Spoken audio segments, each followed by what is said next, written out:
The morning sun filtered through the glass panels of Brightitech Innovations, casting geometric shadows across the polished marble floor. The lobby bustled with purpose. Suits brushed past one another, heels clicked, badges beeped.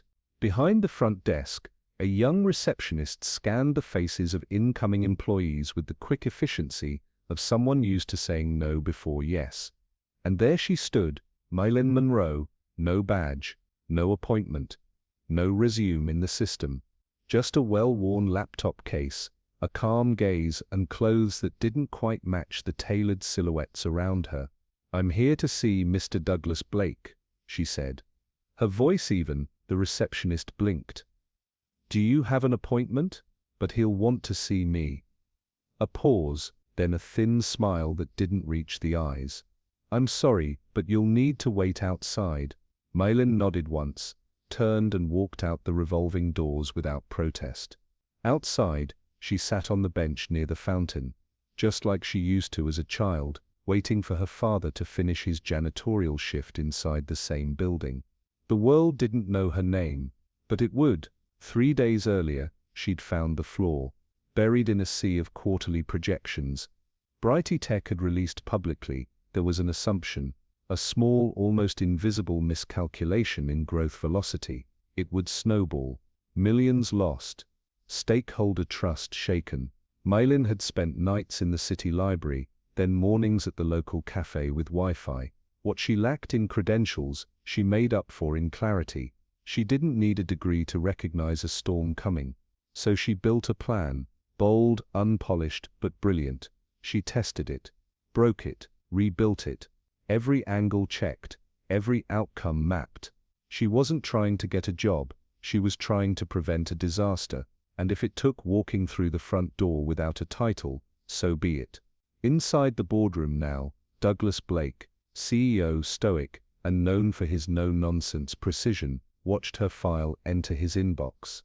The subject line simply read, "You're about to lose $14.7 million. He clicked. He read.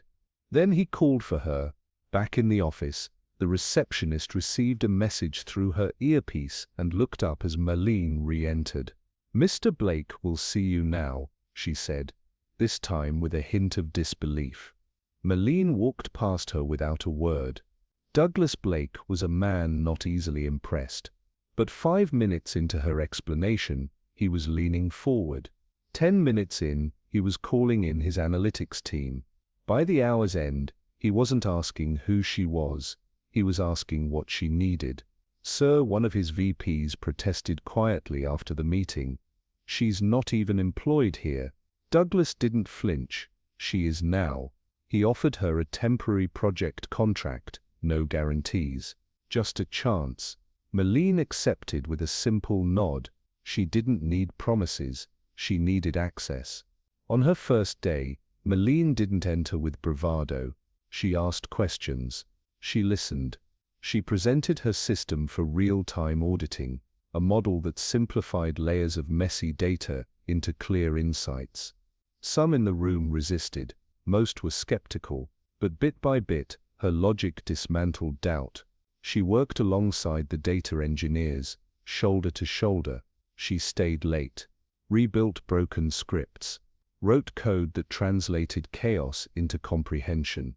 One engineer murmured after a session, "You saw what I missed, that took guts." "Mistakes happen," Meline replied gently.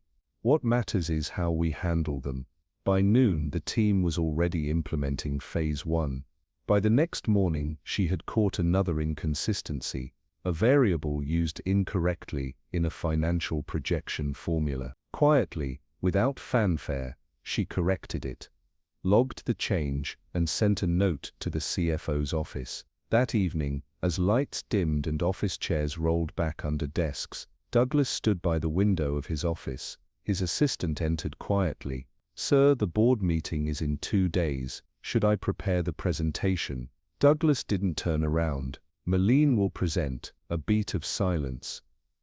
"Sir, she's new. She's the future," Douglas said flatly, "and the board needs to see it." 2 days later, the boardroom gleamed with tension. Polished wood table, leather chairs, 15 of the most powerful figures in Brightitech Innovations, their expressions unreadable. Douglas sat at the head of the table, arms folded. Beside him stood Meline Monroe, no name tag, no PowerPoint template, just truth. Her hands trembled slightly as she adjusted the microphone. Good morning.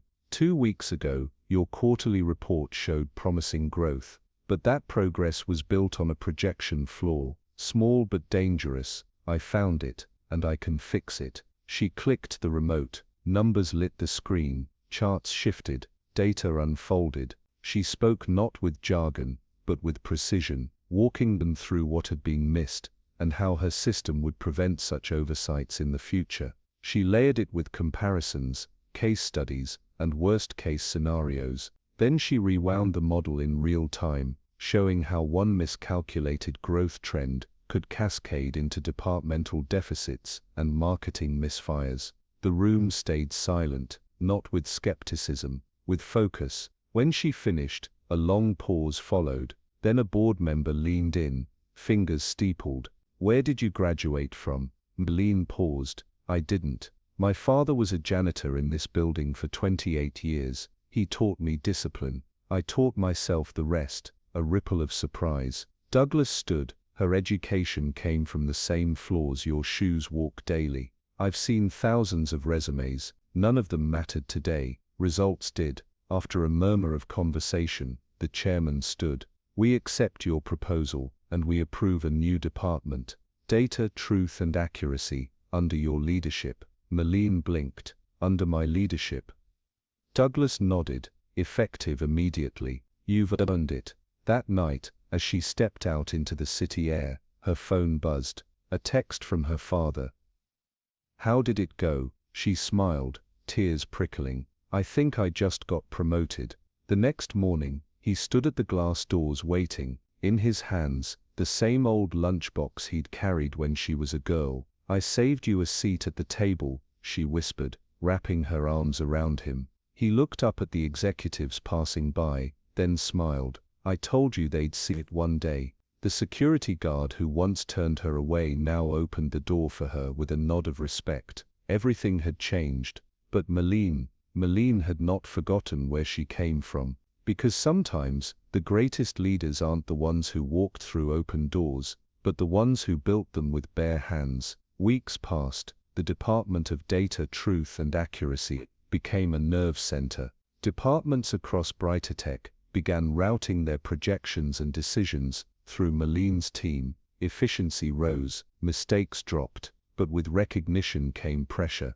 There were whispers, media curiosity. Some executives quietly questioned her lack of formal education. An anonymous op-ed circulated, suggesting her rise was a PR stunt. Douglas called her in. Ignore the noise, he said. You don't have to prove them wrong, just keep proving yourself right. So she did. She held Friday knowledge-sharing sessions open to all staff. She brought in junior analysts, overlooked interns, cafeteria workers, who'd shown an interest in tech. She opened doors because she knew how it felt to be locked out. She rewrote job descriptions to remove unnecessary degree requirements. She advocated for apprenticeship tracks. One day, she walked into the lobby and saw a familiar face. The receptionist from that first day. They exchanged a glance. The receptionist stood up. I read your feature in Forbes, she said, voice quiet. Meline smiled gently. Most people don't know what they're looking at until it shines.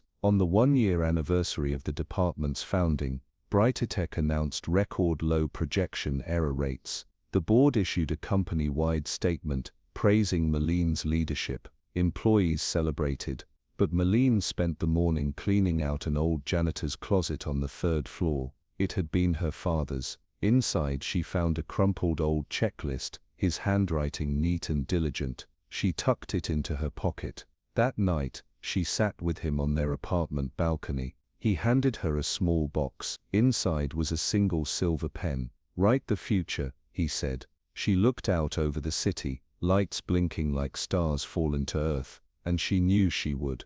Because the story of Meline Monroe was no longer a quiet one. It was a beacon. Months had passed since Meline Monroe was appointed head of the Department of Data, Truth, and Accuracy at Brightitech Innovations. Under her leadership, the department transformed from a conceptual pilot into a core artery of the company's infrastructure. The tools her team developed were now used across multiple divisions. Accuracy rates had improved company-wide, and for the first time in a decade, Brightitech saw a quarter with zero major financial miscalculations. But with change comes friction. Not everyone welcomed Meline's rise. An anonymous group of executives began lobbying behind closed doors. Their concern, cloaked in professionalism, was rooted in tradition. "We respect her," they said in meetings, "but this sets a precedent. A department head without a degree. What message does that send?" Meline, aware of the whispers, never flinched publicly. But behind closed doors, she worked longer hours. She cross-verified every team report. She mentored rising talent with precision and patience. One late night, she walked past the main server room and saw a young man inside struggling with an error. She recognized him as Jamal, a junior IT technician she had once seen reading her audit model on his lunch break. "Stuck?" she asked. He nodded.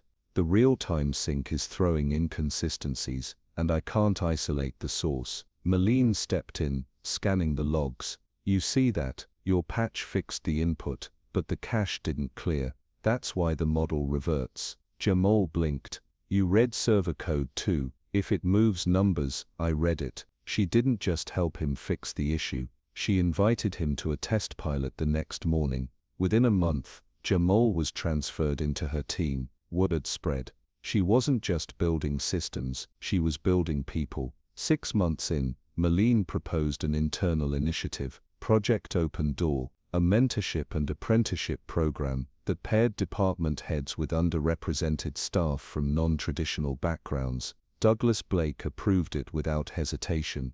But the board, less certain. At the quarterly board meeting, tension rippled beneath the surface. Numbers were strong, morale was up, but the chairwoman's eyes were steady.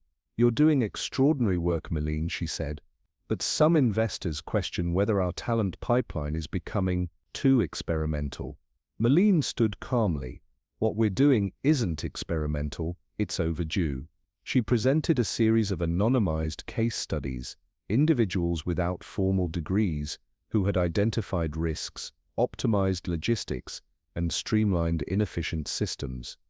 Jamal was among them. She concluded, "I'm not asking for permission to try something new. I'm showing you what's already working." We didn't lower the bar, we removed the unnecessary gates. There was silence. Then one board member, previously skeptical, nodded. "Continue." By year 2, Meline's department became a model replicated in Brightitech's European and Asian branches. She began traveling to onboard new leaders, always choosing mentees as her deputies. In Tokyo, she shared tea with a woman who had started as a warehouse analyst. In Berlin, she walked through a coding boot camp staffed by formerly incarcerated individuals. She took notes, asked questions, and learned. Because even as a leader, Meline never stopped being a student. One autumn day, Douglas called her into his office. "The board wants you to keynote the Global Ethics in Tech conference." She raised an eyebrow. "Isn't that usually reserved for politicians and CTOs with a few patents under their belt?" Douglas smiled. "You have something rarer: credibility." At the conference, Meline walked onto the stage in a navy blue suit her father had insisted on buying for her. The hall was filled with innovators, skeptics, and leaders. She didn't open with data. She told them about the janitor who taught her integrity, about the receptionist who made her wait, about the engineer who doubted her and later thanked her. Then she said, "Technology changes fast, but trust, that's slower. We don't build trust with titles, we build it with action." Applause rippled through the hall. Back home, Brightitech commissioned a documentary about its transformation. The final scene showed Meline walking down the main corridor, pausing at a bronze plaque outside her department. It read, "In honor of those who see the unseen, question the unquestioned, and prove that brilliance is not a birthright, but but a choice. Next to the plaque stood her father, dressed in a clean blazer, still holding that old lunchbox, a symbol of where it all began. As the cameras faded, Meline was asked one final question. "Do you think you've made it?" She looked out the window at a group of interns laughing around a laptop, and smiled. "I think we're just getting started. Because legends aren't born, they're made, one door at a time."